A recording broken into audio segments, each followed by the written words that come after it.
এটা জায়গার নাম রাজবাড়ি। আমার এই যে রাজবাড়ি, এই রাজবাড়ির সিংহাসন। আমার এই সিংহাসন এমন একটা পাওয়ার, এমন একটা ক্ষমতা, এই ক্ষমতা পাওয়ার সবাই নিতে পারে না, লুট নিতেও পারে না। আর এই চেয়ার সবাই সম্মান দিতেও পারে না, নিতেও পারে না। আমি এই সিংহাসন যখন বই, আমার ভিতরে একটা ভাব জাগে, ভাব বুঝেন? আমার এমনই ভাব লাগে আমার এই রাজ্যে কোনো সেনা প্রধান ও ক্ষুধার্ত কষ্টে জীবন পার করে আমি এই রাজা ফকির, এই রাজাই কাঙ্গাল, এই রাজাই কি সবচেয়ে জঘন্য একটা দুটো কোম্পানি কা ম্যানেজার। আপনাদের কাছে একটা আবর্জনা হইতে পারি, মাগার এই আবর্জনার ভিতরে দেখেন একটা পশু কি সুন্দর আমার সাথে খেলাধুলা করছে, কি সুন্দর প্রেম ভালোবাসা। হ্যাঁ, সেও সেও তার প্রেম ভালোবাসা সে বুঝে মালিকের সাথে কীভাবে ভালোবাসা দিলে মালিক কেমনি খুশি মনে হয় খাবার দিবে।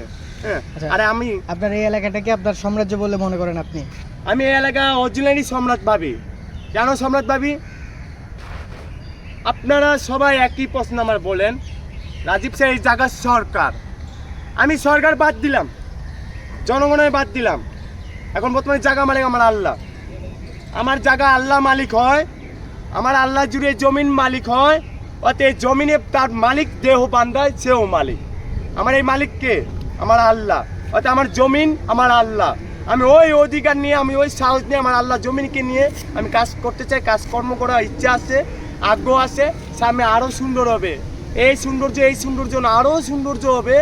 সারা বিশ্বের মানুষ আমার এই জিনিস দেখার জন্য একটা প্রেম, মনটা ছপ ছপ করবে, না আমি অমুক জায়গায় যেতেই হবে, আমার না দেখ গেলে আমার ভাল লাগবে না।